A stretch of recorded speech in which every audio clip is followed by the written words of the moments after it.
Amsterdam begins like any good mystery. A suspicious death piques the interest of two veterans, one a doctor, the other a lawyer, and soon they're off piecing together the clues.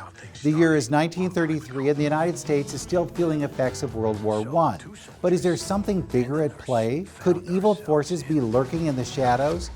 Eventually we get answers to those questions, but not until we've had a fairly long flashback and a reunion of sorts for Christian Bale, John David Washington, and Margot Robbie as three who met up in Amsterdam in 1918.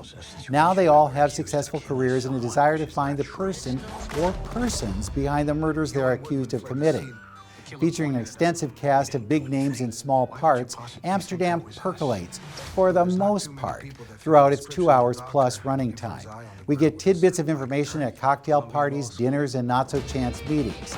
We also get to see who's willing to play Murder on the Orient Express without looking like the culprit. Everyone from Rami Malek to Taylor Swift is here somewhere. Key to all of this is an appearance by a decorated general played by Robert De Niro, who's asked to speak at a veterans meeting. The friends have to convince him to do the speech, largely so they can get as many of the suspects in the same room.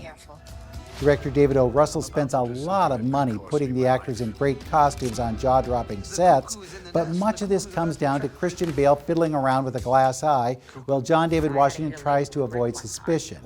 Robbie has her place too, but she has some odd art project that's supposed to make a greater statement than it does. In short, that's Amsterdam, a film that wants to be a much greater comment on society and a warning signal for trouble that could come. We stick with it because Russell knows how to divert often enough to suggest he's got something special to say. That message finally gets out, but the methods used to get there don't add up. The actors deliver, particularly those in small roles, but the director doesn't. Had he been able to pare the excess, Russell might have had something as entertaining as the Silver Linings Playbook. Instead, Amsterdam is a bloated journey into nuance that doesn't work in an in-your-face world. With your movies in a minute, I'm Bruce Miller.